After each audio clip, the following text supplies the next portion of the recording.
We're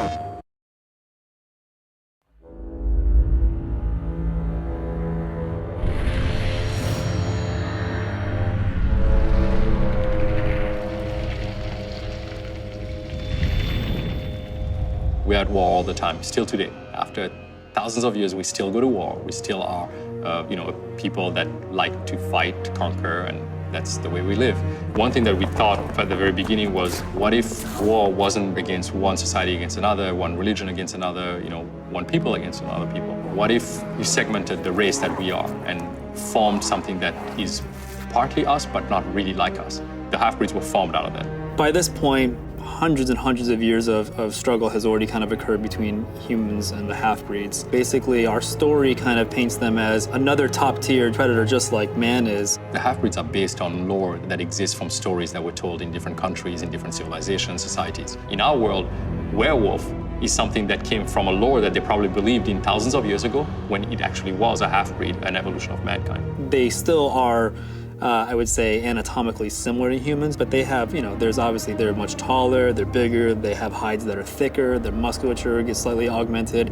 The reason why the lichens and that particular species of half-breed is a threat, it was a question of understanding what it was about the werewolf lore that is as intelligent as you are, but is as bestial as a wolf could be. I think, to me, the most terrifying thing is that we try to basically always have some degree of a performance in them that carries a level of intelligence. They are smart. I think, to me, that's actually the scariest thing about them. And when something can look at you, size you up, and be at your equal, if not above you, I think it becomes very, very scary.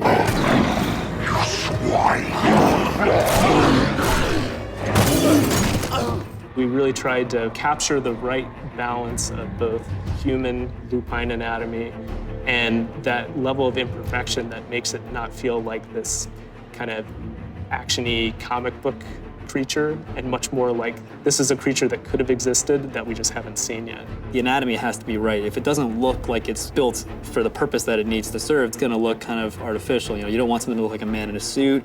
You don't want something to just have weird kind of bones jutting out of it just because that looks cool or scary.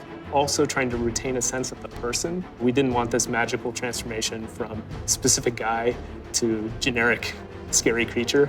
We wanted a sense of who that person was, still kind of transferred into the lichen anatomy. We knew that one of the pillars of the game was that we not just have lichens, but we have the ability to transform a human into a lichen or vice versa. We wanted no cheats. We wanted continuous, no-cut shots of this happening.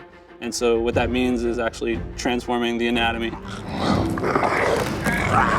The blood from the heart through the veins and arteries. You kind of see this chest expansion as if maybe the lungs, the rib cage, and then all the rest of it as it's being carried through the blood kind of moves outwards to the extremities. The hips, the pelvis. The big toes of the humans actually morphs and migrates back to the dew claw. Everything is very, very different from how the thing is structured. Finding 3D topology that allowed us to achieve that was quite a process. And then the hair growth was another challenge. As they're transforming, a mostly bald human is now transforming into a very hairy dog, cat-like creature. On top of that, the skeletons of both characters are actually animating and transforming along with this blend shape. On top of that, the materials are animating and blending between the human state, sort of an in-between transformation state, and the lichen state without any tricks or gimmicks. I think that's something that people are going to be really kind of excited about. There's that moment where you're like, oh man, turning into a lichen, that's awesome. And so we wanted to make sure we play that up. But once you feel like that thing makes sense and that it could really stand in front of you, I think there's this whole other layer of kind of emotion that sets in where you're like, wow, that's not just this thing that I take for granted as being a monster or something just, ooh, scary. It's like, that maybe could be something that, we just haven't found in the world. If they're in hiding, we don't know where they are.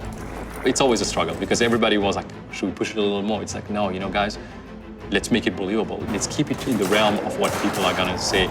You know what? I don't believe in them, but if I did, that's what I would have believed in.